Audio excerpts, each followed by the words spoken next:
Today in cannabis news, measures on smokable hemp, CBD in foods, and medical cannabis in hospitals head to the California State Governor's office. While regulations are being constructed, a New York State senator seeks to provide municipalities additional time to prohibit cannabis operators.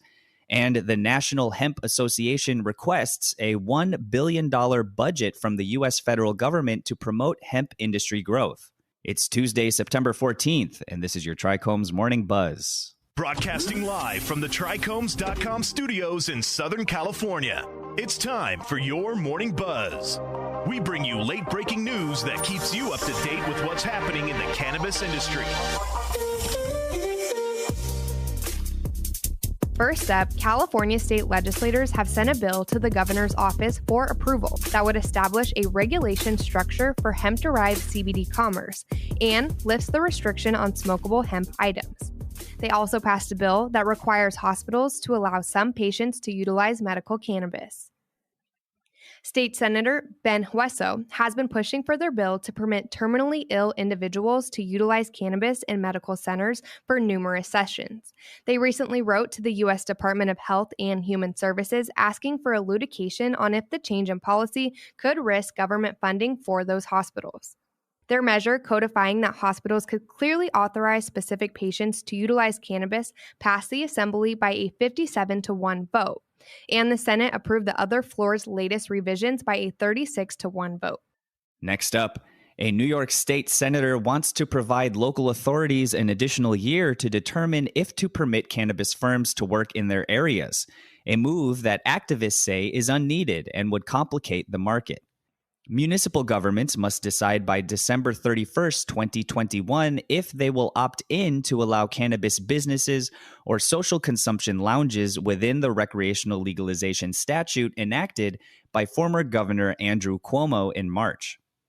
State Senator George Borrello filed legislation recently to move the deadline by a year. Cuomo struggled to establish critical regulatory appointees to monitor the sector in time before departing office over a sexual misconduct controversy, contended the senator. Their successor, recently inaugurated Governor Kathy Hochul, has now appointed 2 of the 4 regulator positions they were responsible for filling, who were both confirmed last week by the state Senate. Last up, a nationwide hemp trade association is urging U.S. House of Representative lawmakers to include $1 billion in funding in budget reconciliation legislation to boost hemp sector advancement. The National Hemp Association, which claims to represent 90% of state hemp license owners in the United States, recently issued a memo to major legislators with an amendment proposal to help streamline the market after the 2018 Farm Bill legalized hemp.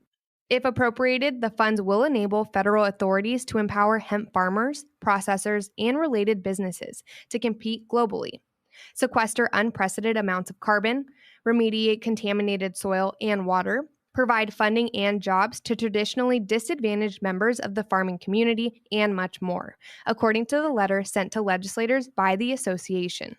It remains to be seen if the amendment proposal will be accepted by lawmakers. In Congress, however, the expanding hemp economy has steadily attracted bipartisan backing.